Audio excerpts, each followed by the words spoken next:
Dalam kisah rakyat di Bali, Leak adalah penyihir jahat, di mana Le berarti penyihir dan Ak berarti jahat. Hanya bisa dilihat di malam hari oleh para dukun pemburu. Saat siang Leak justru tampak seperti manusia biasa. Dipercaya saat malam hari Leak ada di pemakaman untuk mengambil organ dalam jenazah yang dipakai sebagai ramuan sihir. Bahkan beberapa orang percaya kalau ramuan sihir itu bisa membuat Leak berubah jadi sosok hewan. Seramnya, Leak juga gemar mengambil organ manusia hidup. Karena itu saat di Bali, banyak wisatawan yang diharuskan untuk bersikap sopan di beberapa tempat yang dianggap keramat. TPU Jeruk Purut di Jakarta dipercaya memiliki sosok hantu yang menyeramkan. Disebutkan pada tahun 1986 ada sosok pastur tanpa kepala yang melintas di pemakaman yang mencari makamnya. Konon jika kamu ingin melihat pastur berkepala buntung ini harus datang ke Jeruk Purut dengan jumlah ganjil, sendiri atau bertiga. Berani mencoba?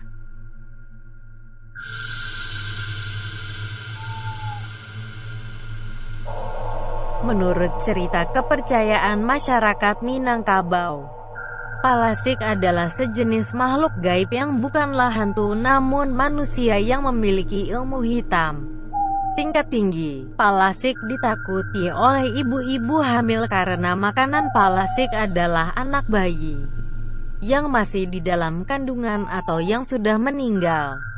Pada umumnya Palasik berbentuk kepala melayang yang terlepas dari badan dan mencari makannya sendiri-sendiri.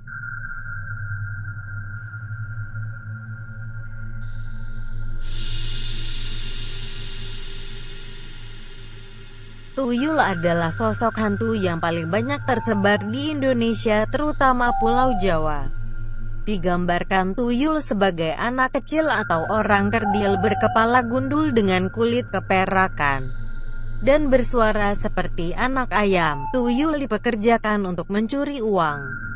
Namun sosok tuyul juga dipercaya terbentuk dari janin orang yang keguguran atau bayi yang mati saat lahir.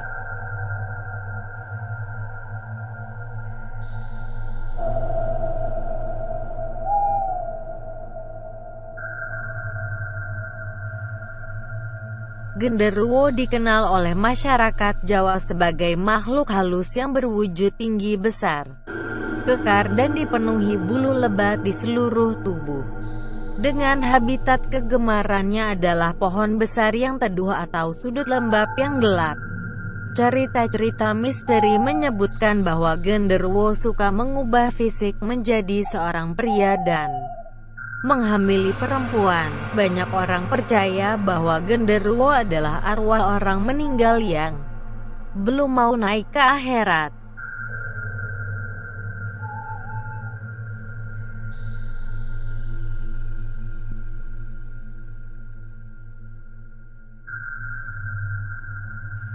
Istilah tradisi Jawa menyebutkan bahwa Wewe Gombel adalah roh jahat alias hantu yang suka menculik anak-anak yang ditelantarkan dan diabaikan orang tuanya.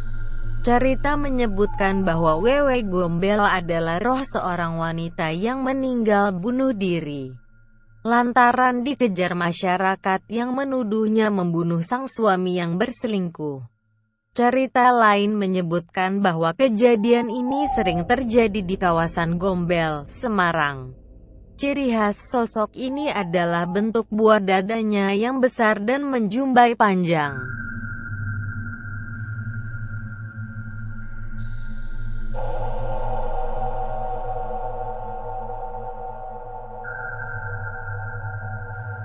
Sosok kuntilanak dipercaya sebagai perempuan hamil yang meninggal dunia.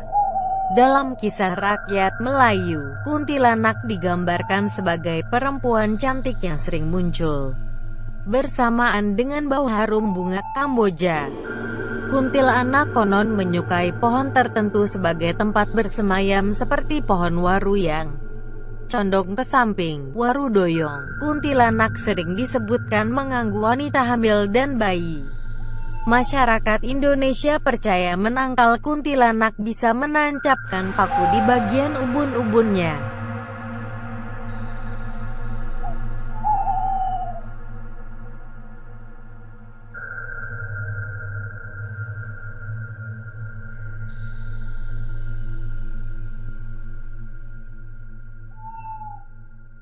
Sundel bolong adalah mitos penduduk urban Indonesia yang menyebutkan sesosok hantu wanita berambut panjang dan bergaun putih namun bolong di bagian punggungnya sehingga organ tubuhnya terlihat. Sundel bolong selalu diceritakan sebagai perempuan yang tewas terbunuh akrena, diperkosa atau melahirkan anaknya di dalam kubur. Sosok ini paling melekat berkat penampilan Suzana dalam film-film horor era tahun 80-an.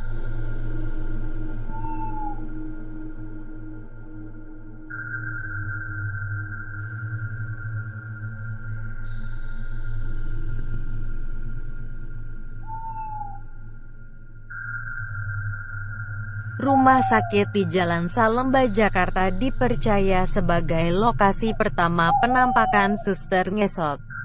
Suster ngesot memang seringkali diakui terlihat di lorong rumah sakit.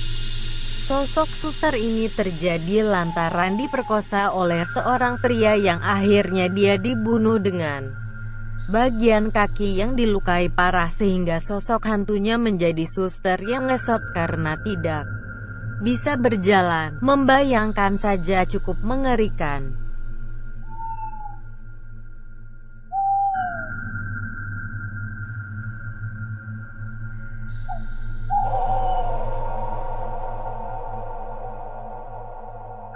Pocong mungkin dianggap sebagai sosok hantu paling mengerikan yang pernah dikenali di Indonesia. Mereka yang percaya akan adanya hantu ini beranggapan bahwa pocong merupakan bentuk protes dari orang mati yang lupa dibuka ikatan kafannya saat kuburannya ditutup.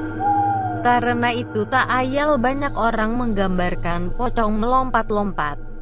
Penggambaran pocong yang terkenal adalah memiliki wajah rata, putih pucat tanpa ekspresi dengan lubang mata berongga.